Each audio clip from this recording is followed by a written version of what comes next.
قرآن پڑھا کرو. قرآن کے بغیر ہم جانور ہیں. قرآن کے بغیر ہم جانور ہیں. قرآن کے بغیر انسان بن ہی نہیں سکتا. پڑھا کرو.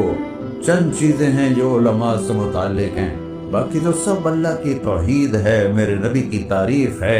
کبھی جنت دکھاتا ہے، کبھی جہنم دکھاتا ہے، کبھی عبادت دکھاتا ہے، کبھی اخلاق دکھاتا ہے، کبھی محبت دکھاتا ہے، کبھی جہاد دکھاتا ہے، کبھی صحابت دکھاتا ہے. قرآن تو ایک رنگین خوبصورت دسترخوان ہے جس پر ہر قسم کے کھانے چنے ہوئے ہیں. اللہ نے 2 دسترخوان اتارے ہیں زمین پر. ایک روٹی پانی کا دسترخوان ہے جس سے پیٹ بھرتا ہے، ایک قرآن کا دسترخوان ہے جس سے روح بھرتی ہے، جس سے دل بھرتا ہے، جس سے اندر بھرتا ہے.